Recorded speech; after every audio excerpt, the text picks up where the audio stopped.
विद्यार्थी मित्रांनो, येत्या सोमवार आणि मंगळवार म्हणजेच 8 आणि 9 सप्टेंबरला आपण विज्ञान विषयाची 1.5 दिवसीय रिव्हिजन बॅच कंडक्ट करतोय. पुण्यामध्ये त्या ठिकाणी ही कंडक्ट केला जाणार आहे. ज्या विद्यार्थ्यांना ऑफलाईन पॉसिबल होते ते ही बॅच अटेंड करू शकता. जे पुण्याच्या बाहेर राहतात त्या ठिकाणी ते ऑनलाईन मोडमध्ये देखील लाईव्ह प्लस रेकॉर्डेड, ज्याची जवळपास 3 महिने व्हॅलिडिटी असणार आहे. आगामी सर्वच परीक्षेला ही बॅच तुम्हाला उपयुक्त असणार आहे. मुद्दामून आपण 1.5 दिवसीय बॅच ठेवली, कारण 1 दिवसामध्ये विज्ञानाच्या सर्व संकल्पना त्या ठिकाणी रिवाईज होऊ शकत नाही, म्हणून आपण मुद्दामून ही 1.5 दिवसीय ठेवलेली आहे. याच्यामध्ये मॉर्निंगला आपण 8 वाजता ही बॅच सुरू करतोय सोमवारी.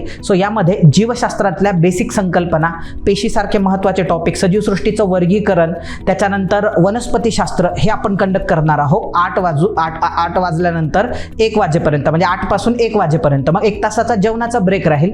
मग 2 ते 5:30 3.5 तासामध्ये आपण प्राणीशास्त्र घेणार आहोत आणि परत अर्ध्या तासाचा चहासाठी ब्रेक दिला जाईल. आणि मग 6 ते 9 पर्यंत आपण 3 तासात आरोग्यशास्त्राचं रिव्हिजन घेणार आहोत त्या ठिकाणी. मग दुसऱ्या दिवशी फ्रेशमध्ये आपण सकाळी 8 वाजल्यापासून परत 1 वाजेपर्यंत भौतिकशास्त्राचा अभ्यास करणार आहोत. 1 तासाचा जेवणाचा ब्रेक, त्यानंतर 2 ते 6 वाजेपर्यंत आपण रसायनशास्त्र त्या ठिकाणी घेणार आहोत. असं संपूर्ण जे सायन्स आहे, जे नॉर्मली म्हणजे मोस्ट ऑफ द केसेसमध्ये जे विद्यार्थ्यांना अवघड वाटते आहे, ते त्या ठिकाणी कंडक्ट केल्या जाणार आहे. तरी जास्तीत जास्त विद्यार्थ्यांनी याचा लाभ घेण्याचा प्रयत्न करावा. धन्यवाद.